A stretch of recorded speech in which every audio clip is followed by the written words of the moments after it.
የኢትዮጵያ የውጭ ምንዛሪ ገበያ ግራ ተጋብቶ ለተወሰኑ ሳምንታት ቆይቶ ነበር። ብሔራዊ ባንክ እኔጋ ገንዘብ ዶላር አለ ኑና ተወዳደሩ አላቸው። ብዙ ውዥንብሮች ነበሩ። ያንዳንዱ ባንክ እንዴት መሄድ መንቀሳቀስ እንዳለበት ለመጀመሪያ ጊዜ የውጭ ምንዛሪ ጨረታ አካሄድኩ አለ። ለአምስት ባንኮች ነው ብሔራዊ ባንክ ለመሸጥ ያወጣው። የተኮነ አንድ ባንክ ምንም ቢሆን ግን እውነት የኢትዮጵያ ብር $1 50 ነው ድሮ መንግስት ሲለው እንደነበረው ወይስ 100 ነው ወይስ 1000 ነው ወይስ 1 ሚሊዮን ነው?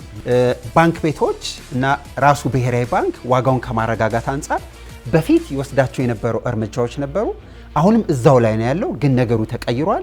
ገበያው ተለቀቀ ሲባል ደግሞ ገበያውን ማረጋጋት የሁሉም ስቴክሆልደር ኃላፊነት ነው፣ የሁሉም ባንኮችን ጨምሮ ማለት ነው። ይሄ እየተደረገ አይደለም። የግል የውጭ ምንዛሪ ቢሮዎችን ለመክፈት የሰራ ፈቃድ ማመልከቻዎችን መቀበል ጀምሬያለሁ አለ። ፕራይሳችሁ የእናንተ ጉዳይ ነው፣ የገበያ ጉዳይ ነው። በፕራይስ አልተከራከርኩም፣ ግን የመመንዘር ይሄን ብር ሬድሊ የመመንዘር መብት አለኝ።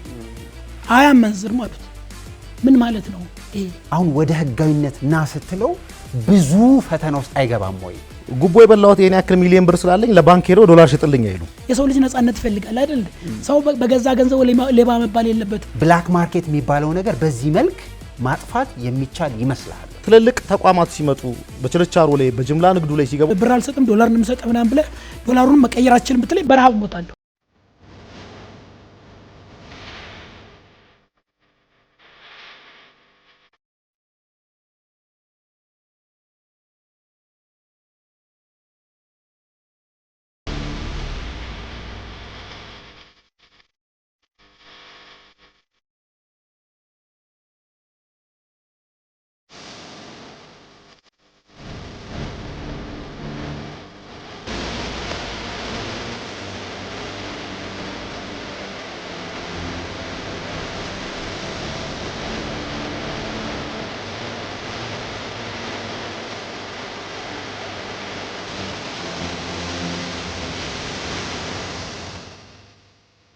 ጤና ይስጥልኝ። ይህ አጀንዳ ፕላስ ነው። አጀንዳ ፕላስ በሳምንት 2 ቀን ወቅታዊ ጉዳይ ይዘን በተከታታይ የምናዘጋጀው ዝግጅት ነው። ባለፈው ሳምንት የቀጠለ ያለፉት 2 ሳምንታት ደግሞ በተከታታይ ስናወራው የነበረው ለገበያ የተተወው የውጭ ምንዛሪ ጉዳያችን የኢትዮጵያን ፋይናንስ የኢትዮጵያን ገበያ ምን እያደረገው ነው፣ መጠነኛ ግምገማ ብናረግ ደግ ነው ብለን ስላሰብን ነው ዛሬ እዛው ላይ የቆየ ነው። ያለፉት 2 ሳምንታት ለገበያ የተተወው የውጭ ምንዛሪ ነገር ባንኮችስ እንዴት እያደረጋቸው ነው? ገበያው ምን መልክ አለው? አዳዲስ የወጣ ህጎች፣ ስርዓቶች፣ አዋጆችና ማስታወቂያዎች አሉ። ብሔራዊ ባንክስ ምን እያከናወነ ከረመ? እነዚህን ይዘን ከእንግዶች ጋር እንቆያለን። ከኛ ጋር ስለምትሆኑ በጣም እናመሰግናለን። ይህ አጀንዳ ፕላስ ነው። እስከ መጨረሻው ከኛ ጋር እንድትሆኑ ለማስተዋወስ ያለው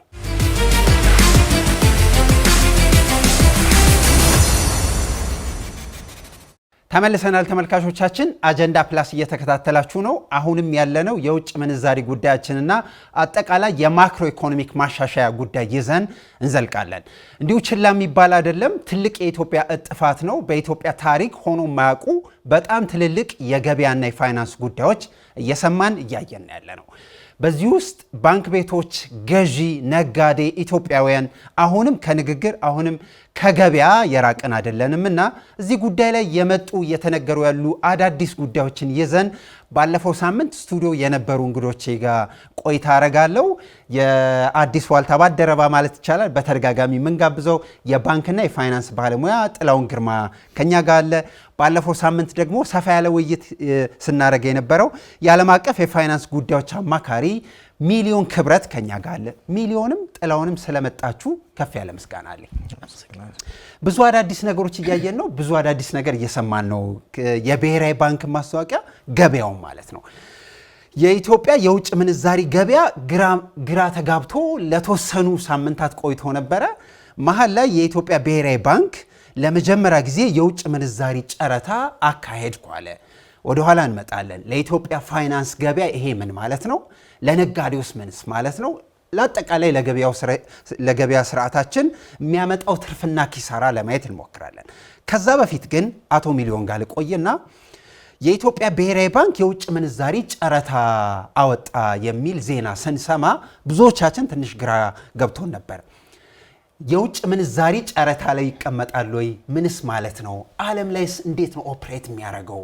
ተነጥለን ብቻችን የተከሰተ ደግሞ እንዳይመስለን ሌላም ሀገር ማየት ይጠቅማል ብዬ ስለማስብ በጣም ጥሩ እስኪ ትንሽ ወደ ኋላ ታሪካችን በብርና በውጭ ምንዛሬ እንየው ለምሳሌ ሲባል እንደሰማን በንጉሱ ጊዜ 1 ብር እና 1 ዶላር እኩል ናቸው ሲባል ሰምተናል አይደል ከዛ በኋላ ደግሞ እሱ አልፎ በደርግ ጊዜ አካባቢ 1 ብር 1 ዶላር 2.7 ምናምን አካባቢ ነበር ከዛ ሊበራላይዜሽን ሳይሆን እንዲሁ ኢህአዴግ እንደገባ አይ ነገር ሪያሊስቲክ አይደለም ተባለና 1 ዶላር 2.7 ምናምን አካባቢ የነበረው በቀጥታ ወደ 5 ብር ሄደ እንግዲህ በጣም 100% አካባቢ ነው የነበረው ከዛ በኋላ ደግሞ ከኢህአዴግ ኦፕሬት እያደረገ ሳለ ቀስ እያለ ዲቫሉ እያደረገ አንዳንዴ ቀስ እያለ ዲቫሉ ያደርጋል አንዳንዴ ደግሞ በብሔራዊ ባንክ ትእዛዝ ይሄ የነበረው ይሄ ይሆናል ይላል በአሁኑ መንግስት ደግሞ ባለፉት አመታት ቀስ እያለ በየቀኑ ዲቫሉ ያደርግ ነበር ግን ያ ሁሉ ሲደረግ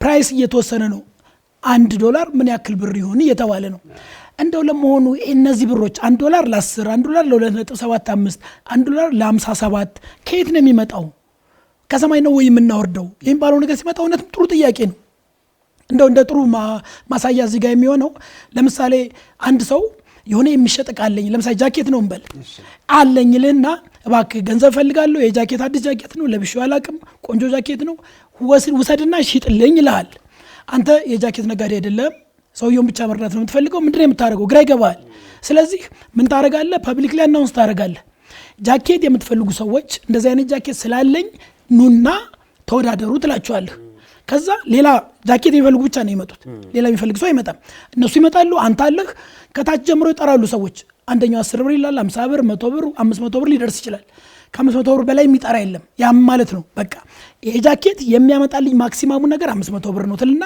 የገበያ ዋጋው 500 ብር ስለሆነ ተሰጥቷል ሰውየው እንደዚህ ነው የተደረገው ስለዚህ እስከ ዛሬ ምናልባት ይሄ የሊበራላይዜሽን ፖሊሲ ሁላችንም እንደመጣ ባንኮች ላይ የነበረው ግርታ ትዝ ይለናል በጣም ብዙ ግራ መጋባት ነበር አይፈረድባቸውም ምክንያቱም ልክ ከኮማንድ ከሚባል 1 ዶላር ይሄን ያክል ነው ከሚባል ኢኮኖሚ በቀጣ ወደ ማርኬት ሄዱ የትኛው ነው ማርኬቱ ዋጋው ስንት ነው እንዴት እናገኘው የሚባለው ነገር አደናጋሪ ነበር ልክ ቅድም ሰውየው የሸጠውን ጃኬት አይነት በሚመስል ነገር ብሔራዊ ባንክ እኔ ጋር ገንዘብ ዶላር አለ ኑና ተወዳደሩ አላቸው ስለዚህ 31 ከሚሆኑ ባንኮች ውስጥ 27ቱ ተወዳደሩ 27ቱ የሚያስፈልጉ ይሄን ያክል ዶላር ፈልጋለሁ 1 ዶላር በዚህ ገዛዋለሁ ብሎ ሁሉም አቀረቡ ጨረታ ማለት ነው ስለዚህ ብሔራዊ ባንክ በሚያዋጣው እንግዲህ እንደ ሻጭ የሚያዋጣው ከፍ ያለው ነው አይደል በሚያዋጣው ገዛ ይሄ ምን ይባላል ፕራይስ ዲስከቨሪ ነው የሚባለው ፕራይሱን ዲስከቨር አደረገ አሁን በባንኮች ደረጃ ብቻ ሳይሆን እኛም እንዳገር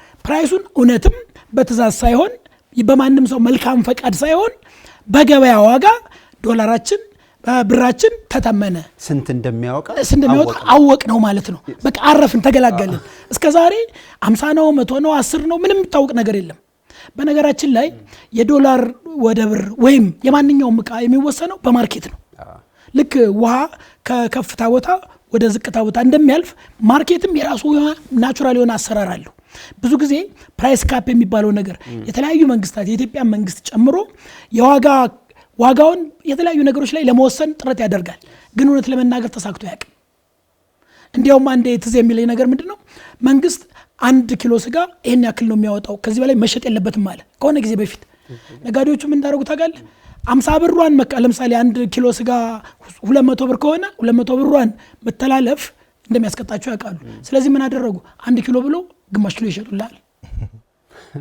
ግን 50 ብር ያስከፍሉዋል ኢንፌክት ምን ሆነ ማለት ነው 100 ብር ሆነ ማለት ነው ማርኬቱን አትሸውደው ማርኬትን መሸወድ አይቻልም ልክ ይሄንን አስተሳሰብ ልክ ከሊበራላይዜሽኑ በፊት ብንሄድ መንግስት 1 ዶላር 57 ብር ነው አለ ብዙ ሰዎች ምን እንደሚያደርጉ ታውቃለህ ያችን 57 ብር ያወጡና በ100 ብር ይሸጧታል ልክ እንደ ስጋው ነጋዴ ማለት ነው ምክንያቱም ወንቱዋ ዋጋዋ እሷን 57 አይደለች ስለዚህ አሁን ለምሳሌ ሌላ ደግሞ መንግስት ለአንድ አካውንታንት ከ2000 ብር በላይ መክፈል አትችልም ሰውም ቢለው ምንድነው የሚደረገው ያችን ትእዛዝ ለመተላለፍ አንዱ በጣም ጎበዝ የሆነ አካውንታንት ምናልባት 10000 ብር ልትቀጥረው የምትችለውን አካውንታንት በእንትን ደረጃ በሬጉሌሽን ደረጃ እንዳትተላለፍ እና አንተንም ቀጥርህ በእንትን 2000 ብር ነው ትለዋለህ በጠረጴዛ ስር 8000 ብሩን ትሰጠዋለህ ወዴት ደረሰ ወደ ማርኬቱ ደረሰ ፎርማልም ይሁን ኢንፎርማል ማርኬቱ ላይ ሰው ኦፕሬት ማድረጉ አይቀርም ይሄ ነገር የሚያሳጣው ምንድነው? መንግስት አሁን ለምሳሌ ልክ አሁን እንዳደረገው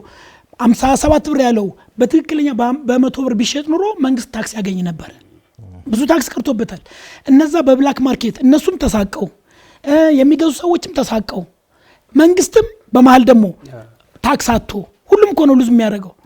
ያን ሁሉ ኦፕሬሽን እናደርግ የነበረው ኑና እናንተ በቃ ማንም ሰው ዲል ሲያደርግ የነበረው አሁን ተፈቅዶላቸዋል ኑና እንትን አድርጉ ሲባሉ መንግስት ታክሱን ያገኛል፣ ሰዎች እንደልባቸው ያገኛሉ። ስለዚህ ማርኬት ኢስታብሊሽ ተደረገ ማለት ነው። ፎርማል የሆነ ሊጋል የሆነ ህጋዊ ማርኬት ኢስታብሊሽ ተደርጓል። አሁን ኢንዲኬቲቭ ፕራይስ የምትባለዋን ነገር አውቀናታል። በዛ ትሬድ ማድረግ እንችላለንና ሴሌብሬት ማድረግ ያለብን እንዲያውም እንደ ኢትዮጵያ ዲስከቨር አድርገናል። እንደው ድሮ ስንማል ኮሎምቦስ አሜሪካን አገኘ ምናምን ይባል ነገር እኛም ዲስከቨር አደረግን። $1 ዋጋ በኢትዮጵያ ብር ስንት ነው የምትለዋን ነገር ዲስከቨር አድርገናታል። አሁን ልባችን ረፍ የሚልበት ጊዜ ነው። በዛች ዙሪያ መንቀሳቀስ እንችላለን። ጥላውን እዚህ ላይ ትንሽ ትጨምርልኛል። ሰነፎኝ ያላነሳው ጥያቄ ካለ እዛው እያካተትክ ትመልስልኛል።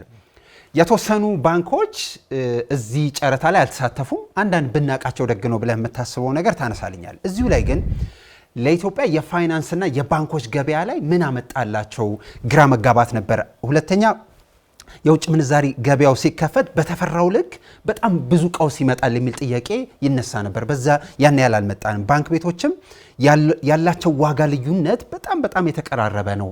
ምን ሆነ ማለት ነው? ወደ ተወዳዳሪነት አመጣቸው ወይስ አዲስ አይነት መንገድ እየመጣ ነው? ምን መልክ አለው? እሱም ትንሽ ብትነግረኝ ብዬ። እንግዲህ ያው በዚህ በገበያ መር የውጭ ምንዛሪ ፖሊሲ ወደዚህ ሽፍት ስናደርግ ዲቫሉዌት አደረም የተደረገው ባይሆን የኢትዮጵያ ንግድ ባንክ ማርኬት ሜከር ሆነ።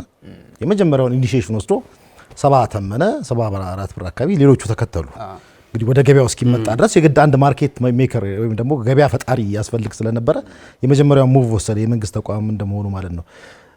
ያንን ተከትሎ እንግዲህ እንዳልኩ ብዙ ውዥንብሮች ነበሩ። እያንዳንዱ ባንክ እንዴት መሄድ መንቀሳቀስ እንዳለበት ግራ የገባው ነበረ። በኋላ እንግዲህ ብሔራዊ ባንክ ተያያዥ የሆኑ መመሪያዎችን አውጥቷል።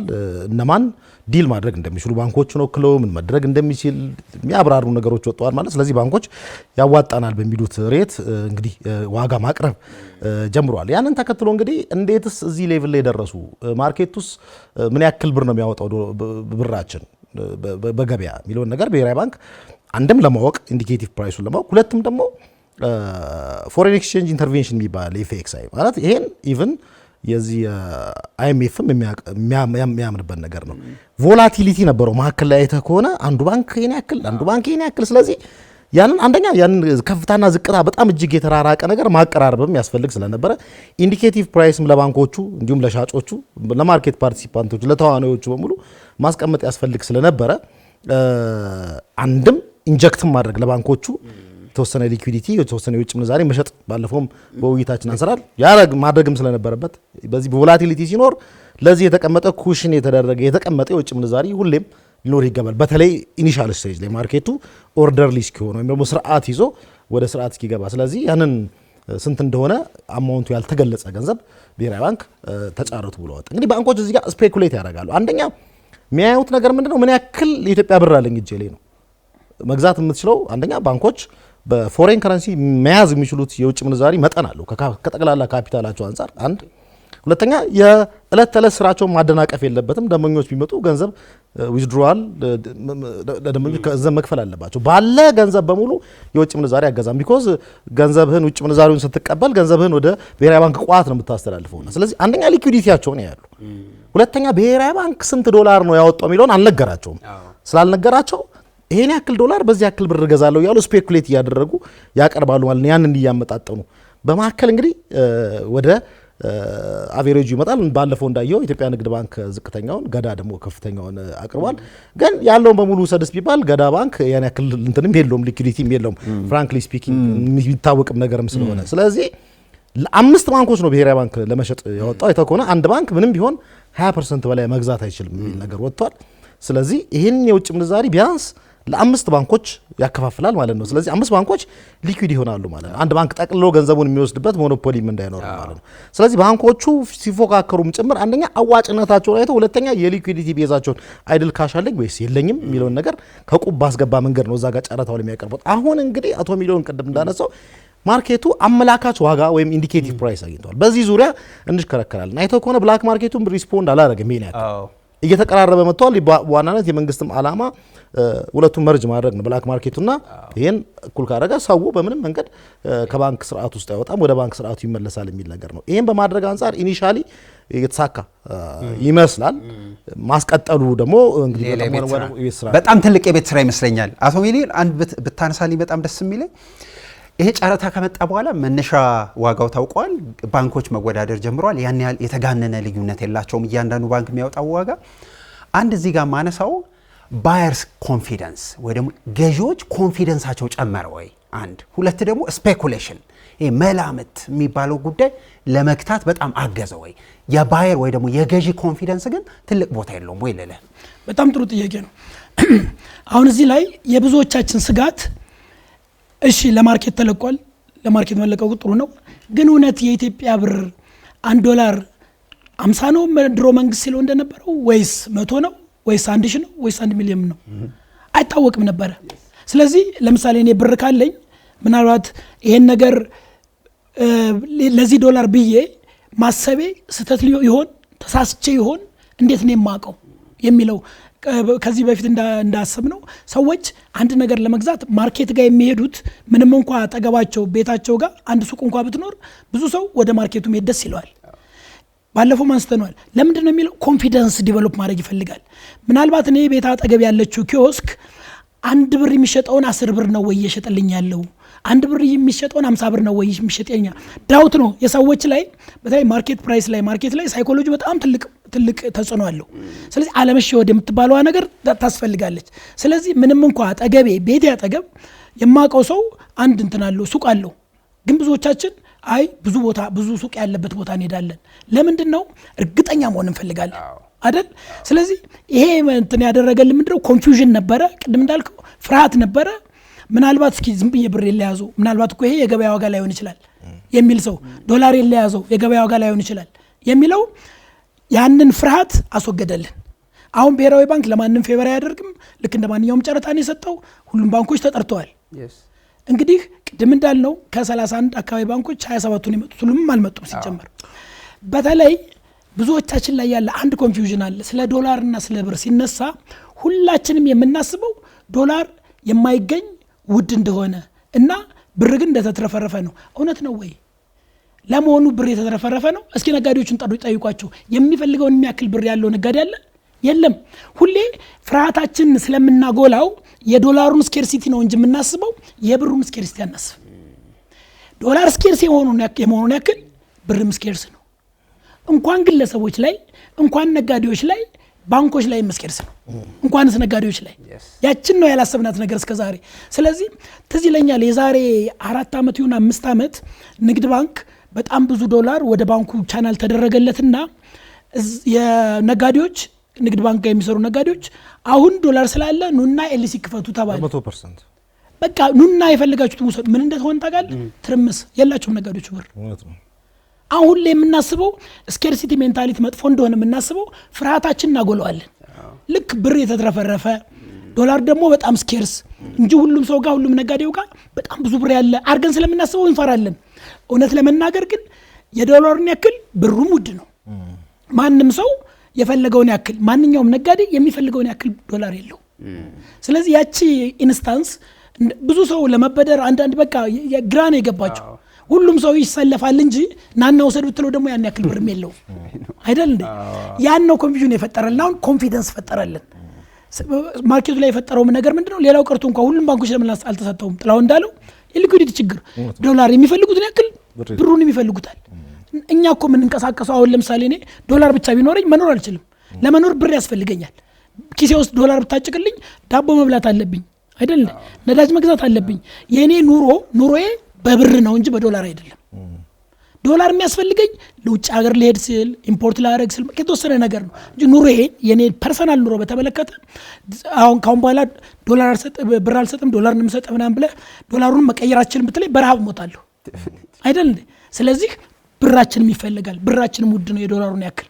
ይሄ ኮንፊደንስ ተፈጥሯል። አሁን ቀላል ነገር አይደለም። ጥላውን ቅድም ኦፍ ሪከርድ ስናወራ የነበረው ኦኬ ይሄ ጨረታ መጣ፣ አማካይ ገበያ ለማግኘት እየተሞከረ ነው። ባንክ ቤቶች እና ራሱ ብሔራዊ ባንክ ዋጋውን ከማረጋጋት አንጻር በፊት ይወስዳቸው የነበሩ እርምጃዎች ነበሩ። አሁንም እዛው ላይ ነው ያለው፣ ግን ነገሩ ተቀይሯል። ማን የምን ኃላፊነት ጋር ላመጣለህ ስለሆነ ነው። ባንክ ቤቶችም ብሔራዊ ባንክም ነገሩን ወይ ደግሞ አጠቃላይ ኢንፍሌሽን የዋጋ ውድነት የሚባለው ጉዳይ ለማረጋጋት ኤልሲ መክፈት አካባቢ ያሉ የቀደሙ ህጎች ባሉበት ነው ያሉት። ነገሩ ግን ተቀይሯል። እዚህ ጋር ያለው ማስተካከያ የገበያ የውድነት ማረጋጋት አንዱ አስተዋጽኦ ያደርጋልና ነገሩ ምንድነው? እንዴት ነበር ኦፕሬት የሚደረገው? ምን ላይ ቆመናል? እሱን ትንሽ ብታወራልኝ ደስ ይለኛል። እንግዲህ ብሔራዊ ባንክ ባንኮች ከዚህ ቀደምም የውስጥ ፕራይሲንጋቸው እያንዳንዱ የሚሰጡት አገልግሎት ላይ የሚያስከፍሉት ኮሚሽን፣ የአገልግሎት ዋጋ የመሳሰለው ላይ ጣልቃ አይገባም። ቀን በቀን ግን ባንኮቹ ያዋጣናል በሚሉት ሴት ያደርጉ ነበር፣ ያስቀምጡ ነበር። በዚሁ መሰረት አሁን በኢትዮጵያ አማካይ የአንድ ሌተር ኦፍ ክሬዲት መክፈቻ ኮሚሽኑ ወይም ደግሞ ኢትዮጵያ ውስጥ የሚፈቀደው ሲኤዲ ወይም ካሽ አጌንስት ዶኪመንት የሚባለው መተማመኛ ሰነድ ነው፣ ሌተር ኦፍ ክሬዲት። በእነዚህ ሁለቱ ላይ 10% ያክል ኮሚሽን ይቀበላሉ ባንኮቹ። አቬሬጁ ነው የምነግርህ፣ ከፍም የሚል ሊኖር ይችላል። ብሔራዊ ባንክ በእያንዳንዷ ዶላር ላይ ባንኮች በሚፈቅዷት ዶላር ላይ በተለይ ዶላሩ ከባንክ ቋት ሲፈቀድ 2.5% 12.5% አንድ ኢምፖርተር ከውጭ ሀገር ዶላር ለማስገባት በአቬሬጅ 10 ወይም በአማካይ 12.5% ይከፍላል ማለት ነው ጭማሪ። 100 ብር ቢገዛ ዶላሩን 112 ብር ከ50 ነው የሚከፍለው ማለት ነው። አንድ እሱ በል። ሁለተኛ እሱም ብቻም አይደለም። አሁን ባንኮች ላይ አይተህ ከሆነ ከመግዣ ዋጋውና በመሸጫ ዋጋው መካከል ያለውን ልዩነት አንዳንዶቹ ባንኮች ፌር የሆነ ዋጋ፣ አንዳንዶቹ ባንኮች ደግሞ በጣም የተጋነነ ስፕሬድ ያደርጋሉ። ስፕሬድ ይባላል። ከዛ ነው ትርፋችሁን የምታገኙት። ኮሚሽን ካሁን በኋላ መጨመር አይቻልም ብሏል ብሔራዊ ባንክ። አንደኛ ከስፕሬዱ ከመሸጫ ዋጋው ማለት ነው። በመግዣ ዋጋው አይደለም፣ በገዙበት አይደለም። የመግዣ ዋጋ ተመናለው፣ መሸጫ ዋጋ ተመናለው። በመሸጫ ዋጋና በመግዣ ዋጋ መካከል ትርፋቸው ነው ባንኮች። እሱን ያተርፋሉ። አንድ ሁለተኛ ደግሞ ኮሚሽን ኤልሲ ያተርፋሉ። ሶ ይሄንን ኤልሲ ኮሚሽን ሪቫይዝ ያደረገ አንድም ባንክ የለም። ባንኮች አት ዘ ኮስት ኦፍ ዘ ሶሳይቲ ነው ትርፍ የሚያተርፉት፣ ወይም ደግሞ ማህበረሰቡ ስላለ ማህበረሰቡ ስለሚቆጥብ ማህበረሰቡ ስለሚንቀሳቀስ ነው ትርፍ የሚያተርፉት። በማህበረሰብ ጫንቃ ላይ የሚመስል ነገር ማለት ነው። ይሄ ማህበረሰብ ሰስቴን ማድረግ ወይ መቀጠል አለበት። ስለዚህ ይሄ ኮስት አሁን ቀደም ሲል እንዳልኩ 12.5% ነው። ብሔራዊ ባንክ ኢኒሺዬሽኑን መውሰድ ያለበት ፕራይስ ስቴቢሊቲ ወይም ዋጋ ማረጋጋት የዋና አጀንዳዬ ነው የሚለው ብሔራዊ ባንክ መጀመሪያ ከባንኮች የሚሰበሰበውን 2.5% ወደ 1.5% ቢያዋጣው አምናው ካገኘው ኢንካም አይቀንስበትም ኢንካሙ። ባንኮቹም እንደዛው። ለምን ለማህበረሰቡ አስባለሁ ስትል ባንኮች ደግሞ ከ10%ቱ መቀነስ መቻል አለባቸው። ቢኮዝ ትርፋቸው አይቀንስም። ትርፋቸው የሚቀንስበት ምንም አግባብ የለም። ጨምሯል። ቢኮዝ ትርፉ የሚሰላው በጨምረው ዋጋው ላይ ስለሆነ እዚህ ላይ ባንኮችም ይሁን ብሔራዊ ባንክ ኢኒሺዬሽን ባንኮች በማን በኩል ኢኒሺዬሽን ሊወስዱ ይችላሉ? የኢትዮጵያ ባንከርስ አሶሲዬሽን አለ። ሰብስቦ ባንኮችን ማነጋገር መቻል አለበት። አየህ፣ ገበያው ተለቀቀ ሲባል ደግሞ ገበያውን ማረጋጋት የሁሉም ስቴክ ሆልደር ኃላፊነት ነው። የሁሉም ባንኮችን ጨምሮ ማለት ነው። ይሄ እየተደረገ አይደለም። ሙቭ የወሰደ ባንክ የለም። ብሔራዊ ባንክ የመንግስት የሆነውን የኢትዮጵያ ንግድ ባንክ ጨምሮ እሱ ነበር ኢኒሺዬሽኑን ይወስዳል ብዬ እየጠበቅኩ ያለሁት። እስካሁን ድረስ ይሄን ኢኒሺዬሽን ወስዶ ኮሚሽን ከዚህ ቀደም 10 ብር ሳደርግ የነበረው አሁን ላይ በአንድ ዶላር 6 ብር አድርጌያለሁ ብሎ የሚያወርድ ባንክ ኢኒሺዬሽን ያስፈልጋል። በባንከርስ አሶሲዬሽን በኩል መወያየት አለበት። ማህበረሰቡ የሚያገኘውን ገንዘብ በሙሉ ኮንሰምፕሽን ላይ የሚያውል ከሆነ ያም የሚበቃው ከሆነ ገንዘቡ ሴቪንግ ኬት ይመጣል። ባንኮች ቁጠባ ኬት ሊያመጡ ነው። ስለዚህ ማርኬቱ ላይ የሚመጣው ነገር ላይ ተወያይተው በእውቀት ላይ ተመርኩዘው ፕራይሲንጋቸውን እንደ አዲስ ሴት የማድረግ ኃላፊነት አለባቸው። ማንን ጨምሮ? ሬጉሌተሩን ብሔራዊ ባንክን ጨምሮ ማለት ነው። ያ ካልሆነ የምላስ አገልግሎት ወይም ሊፕ ሰርቪስ ብቻ ነው የሚሆነው ማለት ነው። ያ አይደለም። በአክሽን ወይም በተግባር ብሔራዊ ባንክም ባንኮችም ይህን ነገር ማሳየት አለባቸው ቶሎ ማለት ነው። ጥላውን በጣም አመሰግናለሁ። አንድ አዲስ ነገር ብናነሳ በጣም ደስ ይለኛል። ምክንያቱም የኢትዮጵያ ገበያ የውጭ ምንዛሪ ጨምሮ አጠቃላይ ማክሮ ኢኮኖሚ ላይ የተጠቀሱት ኦልሞስት ሁሉም በሚባል ደረጃ ለኢትዮጵያ ገበያ ለኢትዮጵያ ፋይናንስ አዲስ ነገር ነው። እያንዳንዱ የሚመጡት ነገር ለእኛ አዲስ ነው። ለዚህ ነው ነገሩን ትንሽ ማፍታታት መነጋገር የሚያስፈልገው። በዚህ ሳምንት ከሰማነው አዲሱ ነገር ከብሔራዊ ባንክ የግል የውጭ ምንዛሪ ቢሮዎችን ለመክፈት የሥራ ፈቃድ ማመልከቻዎችን መቀበል ጀምሬያለሁ አለ። ይሄ ለፋይናንስ ስርዓቱ ምን ይጠቅማል? አዲሱ የገበያ መከፈት ይሄ አዲሱ ነገር ምን አዲስ ነገር አለው ከሚለው በፊት የግል የውጭ ምንዛሪ ቢሮዎች ለመክፈት የሥራ ፈቃድ ማመልከቻ መቀበል ጀምሬያለሁ ማለት ምን ማለት ነው? ለኛ ሁሉ ነገር ሀ ብለን ምን ማለት ነው ብለን መጀመር ያሳዝነኛል ግን እንጀምረው እንደዛ እያልን ምንስ ማለት ነው እንግዲህ እንዳልከው ለኛ ሀብለን አዲስ እየጀመርን ነው እንጂ የትም ሀገር ናይሮቢን ብንሄድ የትም ብንሄድ አለ ይሄ ነገር በየሱቁ ሲከፈት ሌጋል የሆነ ህጋዊ የሆነ የውጭ ምንዛሬ መገበያያ አለ እኛ ጋር እንደውም አንዳንዴ እንደው ትንሽ ፈገግ የምታስብል ነገር አለች የውጭ እንግዲህ በየባንኮቹ የውጭ ገበያ የውጭ ምንዛሬ መገበያያ ወይም ፎሬክስ ቢሮ የምትል ነገር በየሰፈሩ አይተናል አንድ የውጭ ፓርትነር የነገረኝ ነገር እና ኢትዮጵያውያን አንዳንዴ ፈኒ ናችሁ ብሎ ነው ይሄን ነገር ሁሉ ነው በነገራችን ላይ እያስወገድንም ያለ ነው እና ሰውየው ከውጭ ሲመጣ ልክ አሁን እኔ ናይሮቢ ሲሄድ ከባንኮቹ የምወስደው ገንዘብ አለ ዶላር ከባንኮቹ የወሰድኩትን ገንዘብ ሽልንግ ገዛበታለሁ እዛ ስራዬን እሰራለሁ ስመለስ ሽልንጉ ኢትዮጵያ ውስጥ አይጠቅምም አይደል ያለችኝን ሽልንግ ወደ ዶላር ቀይርና እዚህ መጣና ለባንኮቹ መልስላቸዋለሁ ያ ኖርማል አሰራር ነው እና ልክ በዚሁ ኖርማል አሰራር የተለመደው አሰራር ስለሆነ ሰውየው ከውጭ መጣ ዶላር ብዙ ይዞ ነበር ልክ ኤርፖርት ላይ ያገኘውን ፎሬክስ ቢሮ ሰጣቸው ዶላር ሰጡት ብር ሰጡት ብሩ ጋር ስራውን ሰራ ምናምን መጨረሻ ላይ ብር ነበረው የተረፈ ብር ልክ እንደማንኛውም ሰው ደግሞ አውጭን ብር ደግሞ መንዝሬ ዶላር አድርጌ ለየርስል መጀመሪያ ዶላሩን ተቀበሉት ከዛ በኋላ ብር ይዞ እንትን ሲል አልሰጥም ኦልሞስት አልሰጥም ማለት እና እናንተ ሰዎች ፈኒ ናችሁ ነው ያለው ማለት የውጭ ምንዛሬ ቢሮ ማለት እኮ እኔ ያስኩትን ብር ትመነዝሩልኛላችሁ ያኛውን ደግሞ ወደዚህ ፕራይሳችሁ የእናንተ ጉዳይ ነው የገበያ ጉዳይ ነው በፕራይስ አልተከራከርኩም ግን የመመንዘር ይሄን ብር ሬድሊ የመመንዘር መብት አለኝ አያመንዝር ማለት ምን ማለት ነው ይሄ ያስ አስቂ ነገር ነው አይደል ይሄን የሚያስወግደው ምንድነው የውጭ ምንዛሬ ቢሮ ማለት ሰዎች ሲፈልጉ ለፈለጉት ጉዳይ እንግዲህ የውጭ ምንዛሬ ቅድም እንደሚያስፈልገን እንጀራ ለመላሽ ሽሮ ለመዳቦ ለመግዛት አይደለም የውጭ ትራንዛክሽን ሲኖርን ነው የሚያስፈልገን ያለን ጊዜ ጉዞም ሊሆን ይችላል ለተለያየ ነገር ሊሆን ይችላል ሄደን ባንኮቹንም ሳናስቸግር ባንክም ጋር ሳንሰለፍ ሱቅ ሄደን እንመነዝርና ዶላር ወይም ዩሮአችን ይዘን የምንሄድበት ማለት ነው እነዚህ ሰዎች እንዴት ነው የሚሰሩት ማለት ዶላር ያላቸው ሰዎች ከውጭ ሲመጡ ለነዚህ ሰዎች ባለው የገበያ ዋጋ ይሸጡላቸዋል ስለዚህ እነዚህ ዶላር አገኙ ማለት ነው ከዛ ደግሞ ዶላር የምንፈልግ ሰዎች ደግሞ ውጭ ሀገር ለመሄድ ማርጂን አለች መሀል ላይ ማርጂን አለች እነሱ ደግሞ ይሸጡልናል ይሄ ነገር ሲደረግ አልነበረም ወይ ኢትዮጵያ ውስጥ ሊጋሊ አልነበረም ኢሊጋሊ ነበር የምናውቀው ነገር ነው የአደባባይ ሚስጥር ነው ብላክ ማርኬት ፓራላል ማርኬት የምንለው ይሄ ነገር ነው እንዴት ስናደርገው ነበር በጣም ተጨንቀን አይደል ኢሊጋል ነው ተብሎ ህገወጥ ነው ተብሎ ሻጩም ገዡም እየተሳቀቀ ሲያደርገው የነበረው ነገር ነው መንግስት ምንድነው ያለና አሁን በህጋዊ መንገድ ተመዝገቡ የምትገዙ ሰዎች በህጋዊ መንገድ ግዙ የሚሸጡ ሰዎች በህጋዊ መንገድ ሽጡ ይሄ ነፃነት ነው የሰው ልጅ ነፃነት ይፈልጋል አይደል ሰው በገዛ ገንዘብ ሌባ መባል የለበትም በቃ ካሁን በኋላ ሌባ አይደላችሁም ተመዝገቡና የምትገዙን ግዙ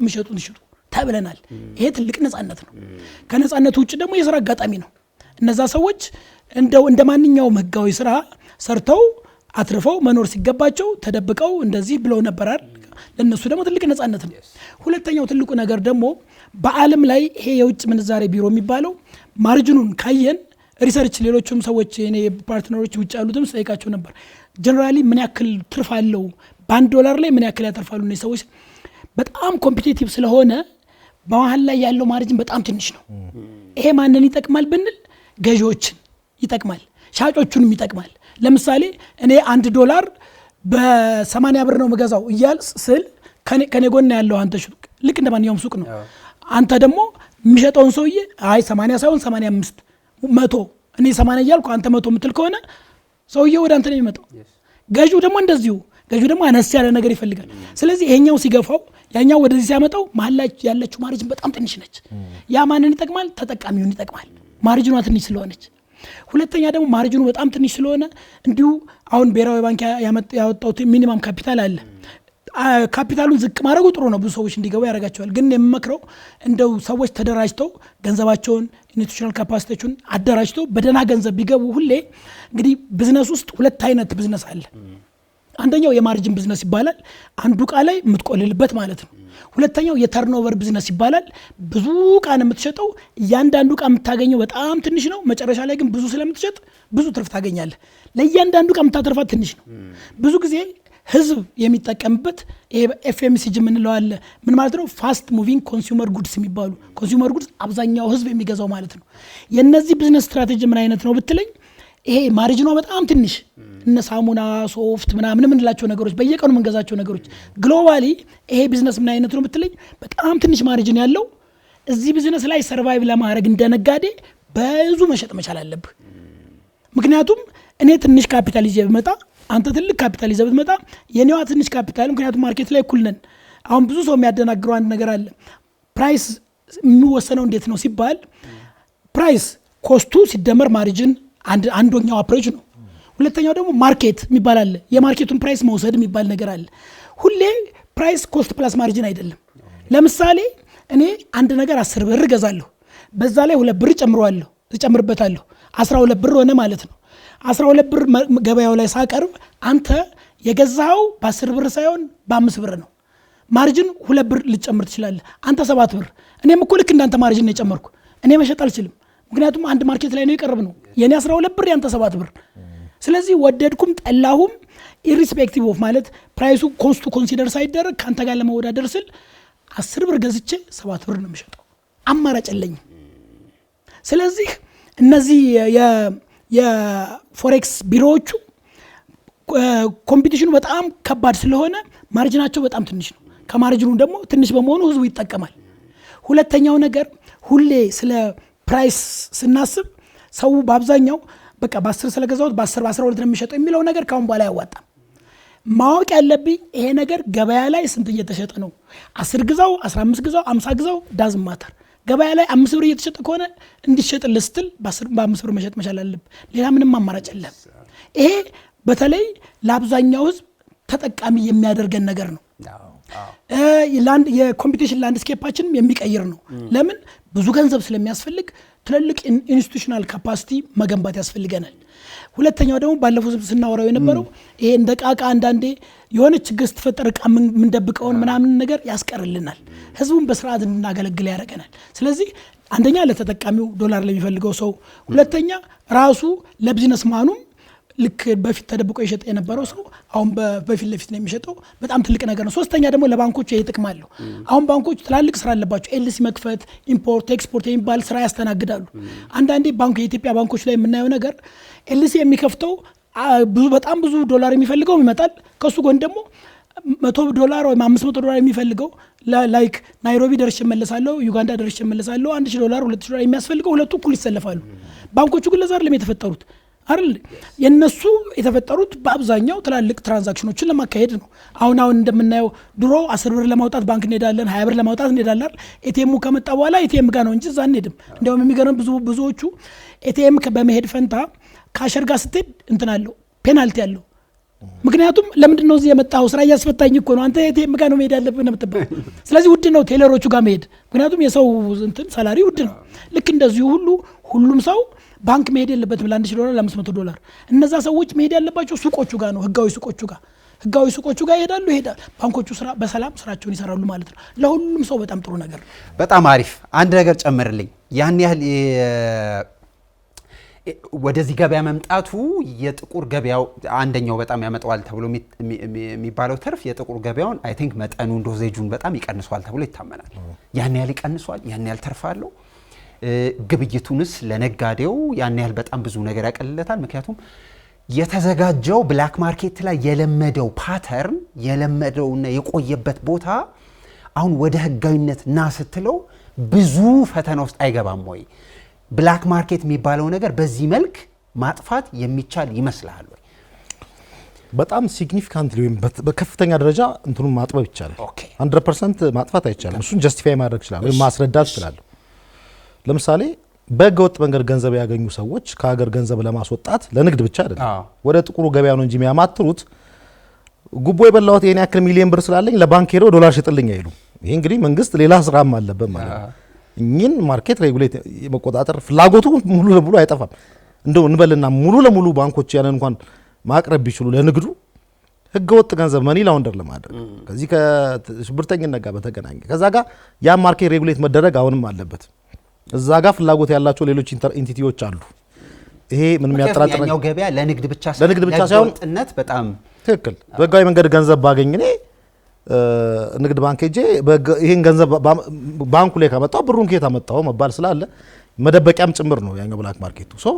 ብላክ ማርኬቱ በጊዜ ሂደት የሚዘጋበት ምክንያት ይኖራል። አንዱ ምክንያት ላንሳ። አንደኛው ምንጩ ነው። ከየት ነበር ገንዘብ ሲያገኙ የከረሙት? ብላክ ማርኬት ከባንኮች ጋር ተወዳድሮ እኮ ሐዋላ በእነሱ በኩል ቻነል እንዲያደርግ አንድም ሌሎች ደግሞ ኤክስፖርተሮች በአንደር ኢንቮይሲንግ ውጭ ሀገር ላይ የሚያስቀሩትን ገንዘብ ወደ እነሱ ቻናል በማድረግ ነው እኮ ገንዘብ ሲያገኙ የነበሩት። አሁን አንዲት አረብ ሀገር ያለች ሴት በጥቁሩ ገበያና ወይ በዚህ በተወዳዳሪ ገበያው በሚባለውና በባንኮች ገበያ እኩል ከሆነ ለምንድን ነው እናቷን የምታስቸግረው በደላላ በኩል ልካ? ገብተዋል። በባንክ በኩል አጠገቧ እናቷ በሯ ላይ ባለው ባንክ ሄዳ አትቀበልም ወይ ገንዘቡን እኩል ካደረጉ? አሁን ባንኮች ያንን ነው ያደረጉ ያሉት። ስለዚህ ባንክ ያ ቀደም ሲል ብላክ ማርኬቱን ሊኩዊድ ሲያደርግ የነበረው ገንዘብ ወደ ባንክ ስርዓቱ ይመጣል ነው በዋናነት። ሌላ አንደኛው ነገር ደግሞ ኤክስፖርተሮችም ከዚህ ቀደም በአንደር ኢንቮይሲንግ ለዛ ሲጋብዛቸው የነበረው ነገር ይቀራሉ። ቢኮዝ ንግዱ ትርፋማ ስለሚያደርጋቸው ባለፈው 100 ቢሊዮን አንስቶታል። በባንኪንግ ስርዓት በኩል እቃቸውን መላክ ይጀምራሉ ማለት ነው። ስለዚህ እኚህ ተያያዥ ነገሮች ኢንቨስት ኤፍዲአይም ራሱ ይመጣል። ኤፍዲአይም ሲመጣ በባንክ በኩል ነው ገንዘቡን አስበ። ሌላውን ነገር ልንገር አሁን ተያያዥነት ያላቸው ባለፈው በቁንጽላ ይታይ ይሄ ሪፎርሙ እኩል ይታይ። ኢትዮጵያ እንደ ሀገር ኢንአክት ለማድረግ የወሰደችው አዲስ ህግ አለ፣ አልጸደቀም።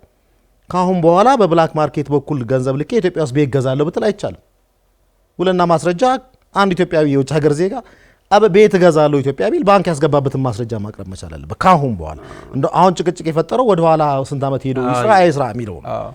ያ ኢንአክት ሲሆን ወደ በባንክ በኩል ነገሩ የሚመጣው ማለት። ስለዚህ እያንዳንዱ ነገር እየተሰናሰለ የሚሄድበት አግባብ ስላለ ባንኮች ሊኩዊድ የሚሆኑበት አግባብ ካለ ባንኮች ጋር ገንዘብ ካለ አንድ ኢምፖርተር ከባንክ ላወጣው ወጪ ደረሰኝ እያገኘ ያንን ወጪ ማወዳደቅ ሲችል ለሂሳብ ለገቢዎች አቅርቦ ሂሳቡ ማወዳደቅ ሲችል ለምንድን ነው የማይወዳደቅ ወጪ በብላክ ማርኬት በጥቁሩ ገበያ በኩል የሚከፍለው? ምንድን ነው ሞቲቬት የሚያደርገው? ባንኮቹ ያንን ነገር ማቅረብ እስከቻሉ ድረስ ማለት ነው። ግልጽ ነው። ይሄን ስለ ግን ኢን ዘ ሚን ታይም ሌሎች ነገሮች ላይ መንግስት መስራት መቻል አለበት። አምራቾች ወደ ምርት እንዲገቡ፣ የውጭ ምንዛሪ ቤዛችን እንዲሰፋ። ማምረት ኦቨርናይት አይደለም፣ እሱ በመካከለኛና በረጅም ጊዜ የሚሰራ ነው። ያንን ነገር ማድረግ ከተቻለ በእርግጠኝነት የጥቁሩ ማርኬትን ኢምፓክት ሚኒማይዝ ማድረግ ወይም መቀነስ የሚቻልበት አግባብ አለ።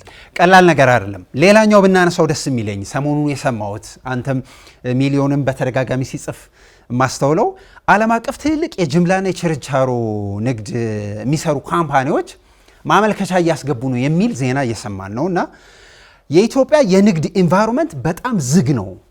ለረጅም ዘመናት በጣም የተወሰኑ ካምፓኒዎች ሞክረውታል እስከማውቀው ዩኒሊቨር ምናምን እንደዚህ ሲሞክሩት አስታውሳለሁ። ያን ያህል ተንቀሳቅሰዋል ሌላ ጥያቄ ቢሆን ምንድን ነው የሚያመጣው ነገር? እነዚህ ትልልቅ ጅምላና ችርቻሪ የሚነግዱ ካምፓኒዎች ሲመጡ አንደኛ ምን አይተው ነው የሚመጡት? ሁለተኛ የኢትዮጵያን የንግድና የጅምላ ችርቻሮ ገበያውን ምን በረከት ይዘውለት ይመጣሉ? ዊዝ ቻሌንጅስ ትንሽ እሱን ብናነሳው ደስ ይለኛል። በጣም ጥሩ።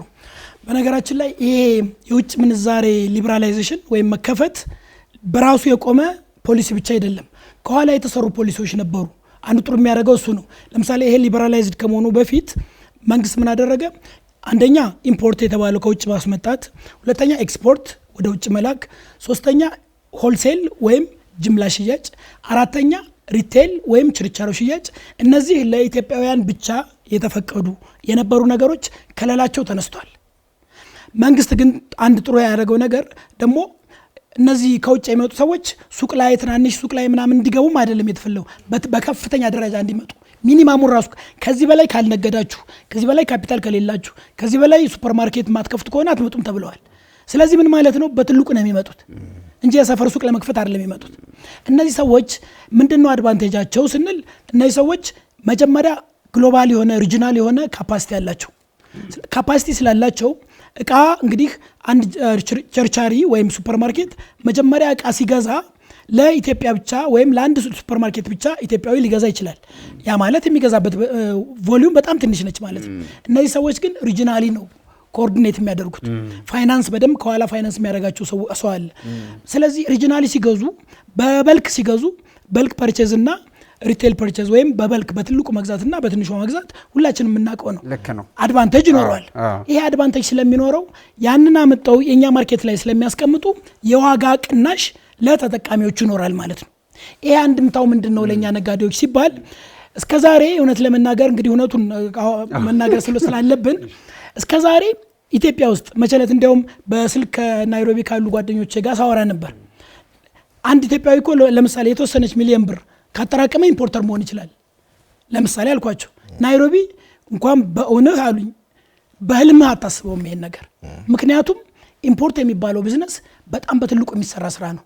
ከምን ጋር ታወዳድረዋለህ? ለምሳሌ ትናንሽ የሚባሉ አነስተኛ ኢንዱስትሪ የሚባሉ ነገሮች አሉ። ዛሬ ተነስቼ እኔ አንድ 3 ሚሊዮን ብር ወይም 10 ሚሊዮን ብር ወይም ኢቭን 20 ሚሊዮን ብር አለኝና የሲሚንቶ ፋብሪካ ልክፈት ብል ይሆናል? አይሆንም። ሄቪ ኢንዱስትሪ ነው ይሄ እና የብረት የሲሚንቶ እንደዚህ የሚባሉ ሄቪ ኢንዱስትሪዎች አሉ። ማንም ሰው ዘሎ የሚገባባቸው አይደለም። እኛ ጋር እንኳ ሰዎች ለመግባት ሲፈልጉ ሼር ካምፓኒ አቋቁመው ነው እንጂ ማንም በራሱ የገባ የለም አይደል? ወይም የዳበረ ትልቅ ካፒታል ያላቸው ሰዎች ብቻ ነው የገቡት። እንደዚህ ሁሉ ኢምፖርቱም የትም ሀገር ሄቪ ኢንዱስትሪ እንደማለት ነው። ማንም ዘሎ አይገባበትም። መሞከር ትችላለህ። ስትገዛ ግን በጣም ውድ ነው። ለነዛ ትላልቅ ካምፓኒዎች የሚሰጡትን ዲስካውንት ለአንተ አይሰጡ። መጨረሻ ላይ ደግሞ ቅድም ፕራይስ ማለት ኮስት ፕላስ ማርካፕ አይደለም። ፕራይስ ማለት ገበያ ላይ ያለችውን ነገር መውሰድ ነው። ምክንያቱም ቅድም እንዳለው 5 ብር ነው የገዛሁት 2 ብር ጨምሬ 7 ብር ነው የምሸጠው ስትል አይኔ 3 ብር ነው የገዛሁት ልክ እንዳንተ 2 ብር ጨምር 5 ብር ስለምደርስ ገበያው 5 ብር ነው የሚጠብቀው። ስለዚህ አንዳንዴ የሰዎች ኮንፊውዥን ምንድነው እኔ በውድ ስለገዛሁት በውድ ይሸጠዋለሁ የሚል አያዋጣም። እኔ በውድ ብገዛም አንተ በርካሽ ከገዛህ ማርኬቱ ያንተ ዋጋ ነው። እኔ ምንድነው የሚባለው ፕራይስ ቴከር የሚባል ነገር አለ። አንተ ፕራይስ ሜከር ነህ። ምክንያቱም ሰዎች የሚፈልጉት ያንተን ነው። በዛ መልኩ ነው የምንሄደውና የኛ ነጋዴዎች ደግሞ እስካሁን ላለፉት በጣም በርካታ ዓመታት ጥሩ ነው እኮ ይሄ ከለላ መኖሩ ምን አድርጓቸዋል? እነዚህ ከታች የተወሰነ ደረጃ እንዲደርሱ ሆነዋል። ልክ እንደ ባንኮቹ ግን ለዘላለም ፕሮቴክት ሲደረግ አሁን ለምሳሌ ህፃን ልጅ እናቱ ከመጀመሪያም እንትን ትለዋለች ትደግፈዋለች። ዝም ብሎ ሄድና ምናምን አይባልም አይደል? እየተደገፈ መጨረሻ ላይ በእግሩ የሚሄደው ይሄ ልክ እንደ ህፃን ልጅ እንደሚደረገው አይነት ድጋፍ መንግስት ለነጋዴዎቹ ለማድረግ በጣም ብዙ ዓመታት አልፈዋል። ለንግድ ድርጅቶች እንዲሁም ለባንኮች ካሁን በኋላ ግን ማቹር አድርገዋል ብለን እንጠብቃለን። ሽምግልና ላይ የደረሱ የኢትዮጵያ የንግድ ስርዓት አሁንም እንክብካቤ አያስፈልጋቸውም። ምክንያቱም ይሄን እንክብካቤ ከቀጠል ማይጎዳል ህዝቡ ይጎዳል። ምክንያቱም ለህዝቡ ማሰብ መቻል አለብን። ስለዚህ የኛ ነጋዴዎች አገልግለውናል፣ እናመሰግናለን። ካሁን በኋላ ግን አሰራራቸው መቀየር አለባቸው። መቀየርና ትልቅ ካፒታል ቤዝ አይደል? እንደገና በጣም ትልቅ የሆነ ኢንስቲትዩሽናል ካፓሲቲ እንደገና ውድድሩ ደግሞ ይሄ የቃቃ ጨዋታ መደበቅ ምናምን ሳይሆን በትክክል መወዳደር፣ በፕራይስ መወዳደር፣ ህጋዊ በሆነ ቦታ መወዳደር ወደ እስላም መጣ። በአጠቃላይ ድምር ውጤቱ ምንድነው ሲባል ድምር ውጤቱ ተጠቃሚነት ነው። የህዝቡ ተጠቃሚነት እሱ ጋር ነው የሚመጣው። እዛ ጋር ነው። ይሄ ደግሞ እኛ የምናወራው ተረት ሳይሆን እንደው ሰው ብዙም ሳይሄድ ጎረቤት ሀገሮች አካባቢ ኢምፖርቱ ሆልሴሉ እንዴት ነው የሚካሄደው ቢባል እውነቱ ይሄ ነው። ቀላል ነገር አይደለም። የማክሮ ኢኮኖሚክ ማሻሻያ የሚባለው ጉዳይ ቀደም ሚሊዮን ሲያነሳ እንደነበረው አይ ቲንክ ወደ 2 ዓመት ገደማ ይሆነዋል። በተለይ በጣም ትልልቅ ሺፍት ያመጣሉ የሚባሉ ፖሊሲዎች፣ ህጎች፣ ስርዓቶች በተደጋጋሚ ሲወጡ እንደነበረ እናስታውሳለን። እነዚህ ሁሉ ሲደረጉ የነበሩት እነዚህን የውጭ ምንዛሪ ለገበያ ለመተው ትልልቅ ነገሮችን ለመክፈት የኢትዮጵያን የገበያና የኢኮኖሚ ነገር ሌላ አዲስ መልኩ ለማስገባት መሰረተ ልማት እየተሰራ እንደሆነ በፋይናንስ ቋንቋ ብታስቡት በጣም ደስ ይለኛል። እየመጣ እንደነበረ ያስታውቅ ስለነበረ ለዚህ ሁሉ ነገር ግን ራስን ማዘጋጀት ያስፈልጋል። እዚህ ላይ ብታነሳልኝ ደስ የሚለኝ አዲስ ነገር ለጨመርበትና ከአዲሱ ገበያ ጋር ትልልቅ ካምፓኒዎች ከመምጣታቸው ጋር ለኢትዮጵያ ነጋዴና ግብይት ምን በረከት እና ፈተና ይዞ ይመጣል? ይህን ታነሳልኝና አንዳንድ ጥያቄዎች የኢትዮጵያ መገናኛ ብዙሃን ጨምሮ በጣም ብዙ ጋዜጠኞች መዳከም የሚል በተደጋጋሚ ያነሳሉ። ምንድነው መዳከም? ቋንቋውና ቃሉ በፋይናንስ መንገድ ሲታይ እንዴት ያለ ነገር ነው? እሱን ትንሽ ብታነሳው ጥሩ ነው ብዬ ለክላሪቲ ስለሚያስፈልግ። እንግዲህ ባለፈውም ብያለሁ፣ ሁሌም ደግመዋለሁ። ሞኖፖሊ የህዝብ ጸር ነው። ውድድር መኖር አለበት። በውድድር መካከል እድገት የሚመጣው ማህበረሰቡ የሚጠቀመው መንግስት የተሻለ ግብር የሚያገኘው ውድድር ሲኖር ነው። አቶ ሚሊዮን ገልጾታል። ኢንፋንት የነበሩ ስቴጅ ላይ ትንሽ የነበሩ ስቴጅ ላይ ድጋፍ ተደርጎላቸዋል። ያን ድጋፍ ደግሞ ተጠቅመህ ለማህበረሰቡ መልሰ መስጠት መቻል አለብን። መልሰ መስጠው በመንገድ ነው አቅርቦት ባለማሸሽ ይሄ ፌር የሆነ ትሬዲንግ ወይም ደግሞ ኤቲካል የሆነ ትሬዲንግ በስነ ምግባር የታጀበ ንግድ ነጋዴ መሆን መቻል አለበት እንጂ በየትኛውም በሰለጠነው ዓለም እንኳን ሆርዲንግ ወንጀል ሰለጠኑት በምትላቸው ዓለሞች እቃ መደበቅ መሰወር ወንጀል ነው። ዋጋ መሸጥ ይሄን ያክል ዋጋ ነው ያወጣው ብሎ ጀስቲፋይ እስካረክ ድረስ የምትከለከለውበት አግባብ የሚኖርበት ቀድሞ ለገቡት እቃዎች ጭምር ነው ዋጋዎች ጭማሪ ሲደረጉ የነበሩ ሰው። እነዚህ የዓለም አቀፍ ባንኮችን ተመልከት፣ ምንም ምሳሌ የለውም። ኢትዮጵያ ንግድ ባንክ ከዚህ ቀደም እኔ ንግድ ባንክ ሰራ ነበርና ማስታውሰው ቅዳሜ ደንበኞች ሲመጡ አካውንት አንከፍትም እንል ነበር። አስበው ገንዘብ ይዘው እየመጡ ሰራበት ቦታ ላይ ቅዳሜ ሂሳብ አንከፍትም እንላልና የግል ባንኮች መጡ። ደንበኞችን ማነጋገር ጀመሩ። ደንበኛው ወደ እነሱ ሄዳ ደህና አገልግሎት እያገኝ ሂዱ እስኪ ይዛ መባል ጀመር። ባንኩም በዚህ ጊዜ ስትራቴጂውን መቀየር ጀመረ። አሁን ላይ ውድድሩ መጣ። ውድድሩ ያነቃል። ገብቷል። የተሻለ አገልግሎት ለመስጠት ይሄን ሰጣሉ። በማከለ ህዝብ ነው ተጠቃሚ የሚሆነው። ግልጽ ነው። ስለዚህ ሞኖፖሊው ያ ነገር ሲቀር ቴሌን ተመልከተው። የሳፋሪኮም መምጣት ቴሌን ነው የሚያነቀው።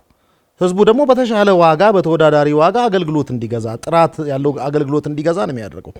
እኚህ ዓለም አቀፍ ትልልቅ ተቋማት ሲመጡ በችርቻሮ ላይ በጅምላ ንግዱ ላይ ሲገቡ አቶ ሚሊዮን እንዳለው ዴይ ቱ ዴይ ትንንሽ ሹፖች እንዲነግዱ አይደለም ትልቅ አቅም ይዘው እንዲመጡ ነው የታሰበው። ይሄ ትልቅ አቅም ሲመጣ ገበያ ላይ ያለውን የአቅርቦት ችግር እንዲፈቱ ኢንተሚን ታይም ደግሞ እኚህ ሰዎች እንዳይፈሩ ከገበያው ላይ ውጭ ምንዛሪ ማግኘት የሚችሉበትን አክሰስ ከባንክ ኒጎሽየት አድርገው ገንዘብ መግዛት እንዲችሉ ታበጅላቸዋለህ። እንዴት ገንዘቤን አስወጣለሁ የሚለውን ነገር ከጥርጣሬያቸው ታጸዳቸዋለህ ማለት። ስለዚህ አይግቡ እንደተከለከለ ሁሌ ይቅርና ህዝቡ እንዳቃሰተና እንዳለቀሰ ይቆይ። ይሄም ይሆን አይደለም እስከ መቼ? ስለዚህ ይለቀቃሉ። አሁን ባንኮቹም ጭምር የውጭ ባንኮች ይመጣሉ።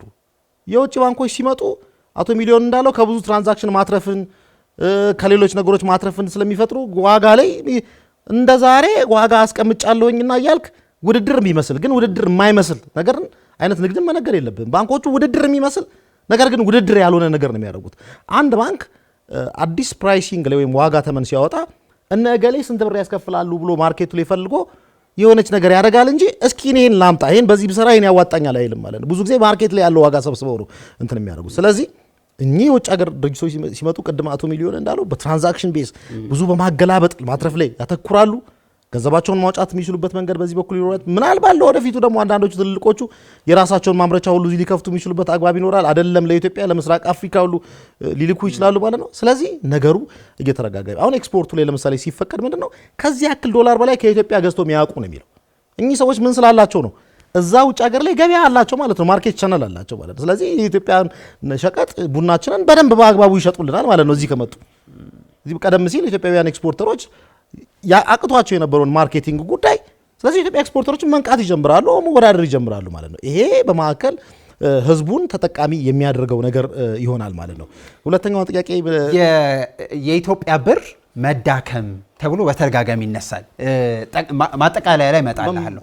አንደኛው እሱን ትይዝልኝና ሁለተኛው ኦኬ ያለፈው 2 ሳምንት አዳዲስ ነገሮች ለማየት እየሞከርን ነበረ። የሚቀጥሉት ደግሞ 2 ሳምንታት ምን አዲስ ነገሮች ሊመጡ ይችላሉ?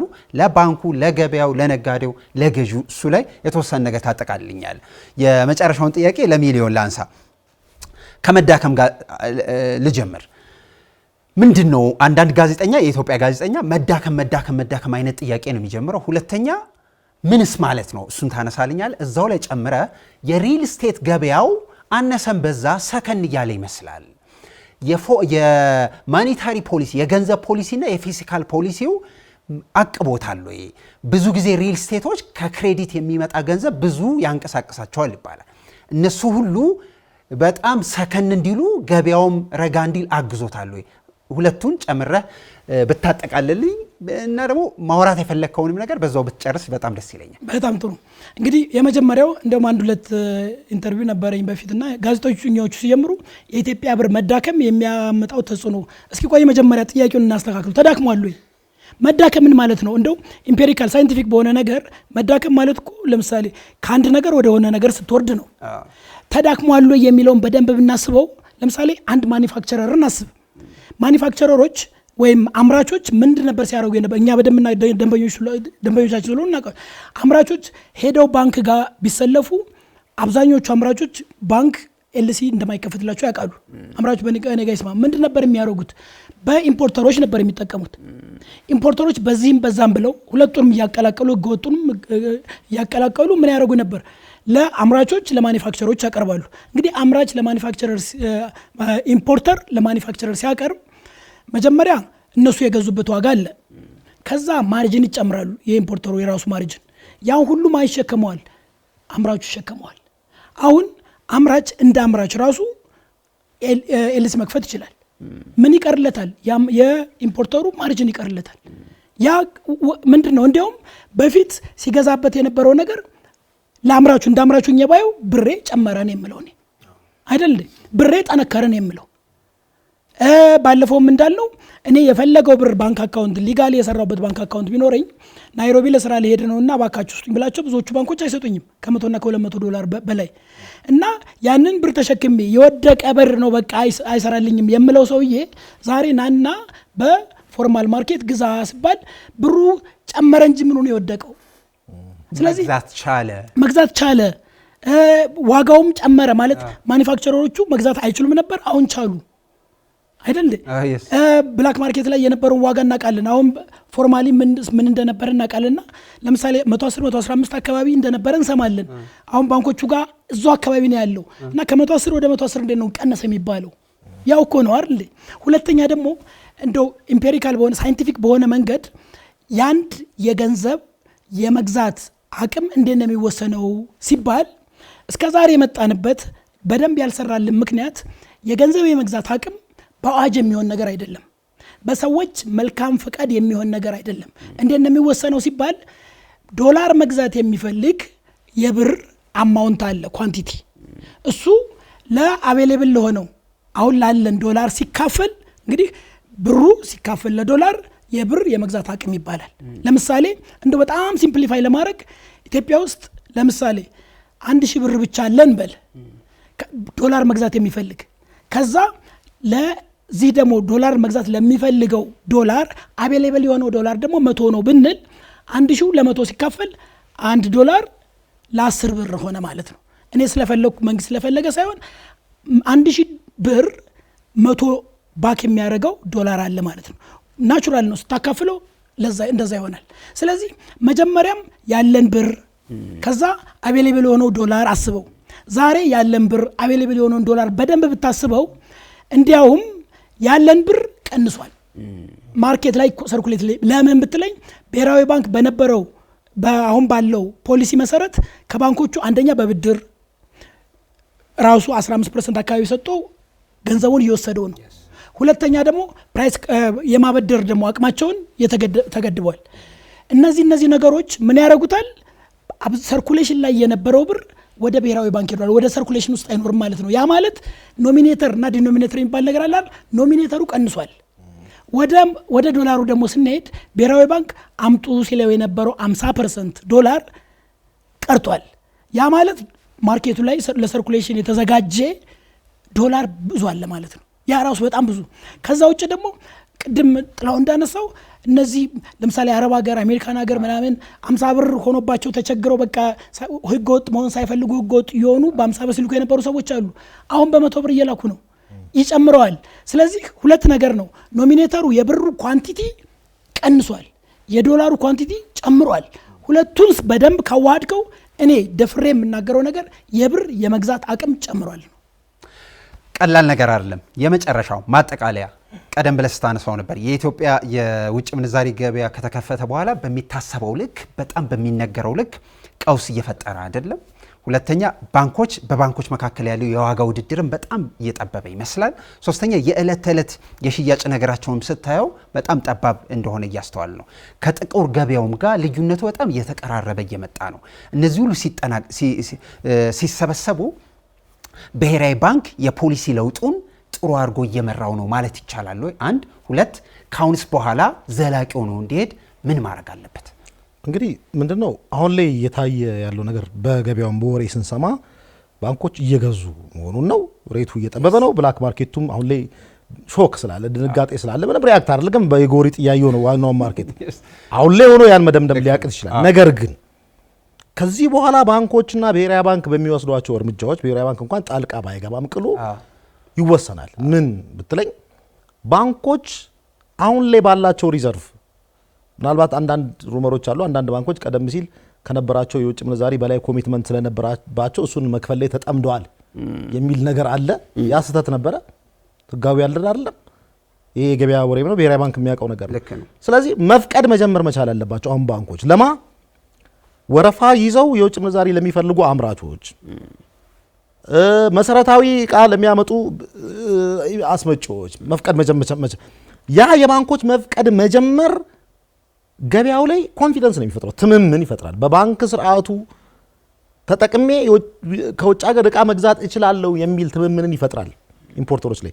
ስለዚህ ኢምፖርተሮች በዛ መንገድ ማግኘት የሚችሉ ከሆነ ጥቁሩ ገበያ ላይ ሄዶ የሚያሰልፋቸው ምንም ምክንያት የላቸው። በተለይ ቀደም ሲል በተለይ ፒኤልሲ ሌጋል ኢንቲቲ የሚባሉት ፒኤልሲ ሼር ካምፓኒዎች እንደ ልብ ጥቁሩ ገበያ ላይ መሳተፍ አይችሉም ነበር። ቢኮዝ ደረሰኝ አይሰጣቸውም ለሚከፍሉት ነገር በጣም የሚቸገሩበት ሁኔታ ነበር። እነሱ ናቸው ደግሞ አቅም ያላቸው። ስለዚህ እነሱ አሁን ለነሱ መፍቀድ መጀመር የሁሉም ባንክ ኃላፊነት ነው፣ የአንዱ ባንክ ሳይሆን ማለት ነው። ቢኮዝ እኮ ባንኮቹ ኃላፊነት አለባቸው ገበያው ማስተካከል። የገበያው መስተካከል ጥቅሙ ለሁሉም ነው። ለመንግስት ለምናም የሚባል ነገር የለም፣ ለተቃዋሚ ለደጋፊ የሚባል ነገር የለም፣ ለማህበረሰቡ በዋናነት ለህዝቡ ማለት ነው። ስለዚህ ይሄንን ማድረግ ላይ ቶሎ ኢሚዲየትሊ ፎሬን ከረንሲ አሎኬሽን የውጭ ምንዛሬ ምደባ በማድረግ እቃ ወደ ሀገር ውስጥ መግባት የሚችልበትን አብዛኞቹ ሸቀጦች መጥተው ጅቡቲ ፍሪ ዞን ላይ ተቀምጠዋል። እንዲገቡ መደረግ አለበት። ገበያው በሸቀጦች መትረፍረፍ መቻል አለበት ማለት ነው። ህብረተሰቡ እንዲጠቀም ማድረግ ነው ትልቁ ነገር። ህብረተሰቡ ሰስቴን ካላደረገ ዜሮ ዊል ቢ ኖ ቢዝነስ የሚባል ነገር የለም። ስለዚህ እዛ ላይ አትኩረው ግዢውም ላይ አት ዘ ሴም ታይም ደግሞ መፍቀድ ጀመሩ ባንኮች የሚባለው ወሬ ራሱ ብላክ ማርኬቱን ፈርዘር ወደ ታች የሚቀንሰው ነገር ነው የሚሆነው ማለት ነው። ግልጽ ነው። ስለዚህ ኢን ዘ ሚን ታይም ደግሞ ብዙዎቹ ኢትዮጵያውያን በሌላው ሀገርም ያሉ እኔ እዚህ ጋር ማወቅ ያለብኝ ይችላል መንግስት ላይ መቸኝ ይችላል ላልደግፍ ይችላለሁ። ኢኮኖሚውን ቢበጠበጥ ግን አላተርፍም። ምን አትራፊ አልሆንም፣ እናቴ አታተርፍም። ግልጽ ነው። ስለዚህ ሁሌም መንግስትን ከመደገፍ አሁን ለምሳሌ እንደ ቻይና በዓለም ላይ ዲሞክራሲ የሌለበት ሀገር የለም ተብሎ ነው አለ የሚታሙት። በዓለም ላይ ግን አንደኛ ሬሚታንስ የምታገኘው ሀገር ቻይና ናት። ሁለት ሀገር የላቸውም። ሁለት ሀገር የለንም ኢትዮጵያውያን። ገብተዋል። ከመንግስት ጋር ቅያሜ ሊኖረኝ ይችላል ፖሊሲው። ኢኮኖሚው ላይ ግን ስመጣ ኢኮኖሚውን ማረጋጋት የደጋፊውም የተቃዋሚውም ግዴታ ነው ማለት ነው እንጂ ለተቃውሞ ፐርፐዝ ኢኮኖሚ መጠቀም ማለት በጣም ትልቅ እንትን የሚሆነው ጥፋት የሚሆነው ማለት ነው። ቢኮዝ እዚህ ጋር የምትጎዳው እናት የሚጎዳው እናቴ አባት በቃ ታች ያለው ማህበረሰብ ነው የሚጎዳውና ነው። ስለዚህ ይሄ ነገር ሁሉም ማህበረሰብ ተባብሮ መስራት የሚችል ከሆነ አዎ አንዴ ገብተንበታል፣ ወደ ኋላ የለም፣ ወደፊት ይሄን የምንቀጥልበት ነገር ነው የሚኖረው ማለት ነው። ሁሉም እጅ ለእጅ ተያይዞ በቀናነት ይሄንን ነገር ማሰብ የሚችል ከሆነ ማለት ነው። አመሰግናለሁ። ይህ አጀንዳ ፕላስ ነው። ረጅም ሰዓት ከኛ ጋር ቆይታችሁ ሀሳባችን ስሜታችን ስለተከታተላችሁ በድጋሚ በጣም ከፍ ያለ ምስጋና አለን። በቴሌቪዥን ራዲዮና ሶሻል ሚዲያ ጋር የተለያየ ሀሳብ እየሰጣችሁ ከኛ ጋር ስለምትሆኑ ስለነበራችሁ ከፍ ያለ ምስጋና አለን። ይህ አጀንዳ ፕላስ ነው። ደግሞ በሌላ ቀን በሌላ ርዕሰ ጉዳይ እንመለሳለን። ከኛ ጋር ስለሆናችሁ በድጋሚ እናመሰግናለን። ሳስተናግዳችሁ የቆየሁት አንዋር አብራር ነኝ።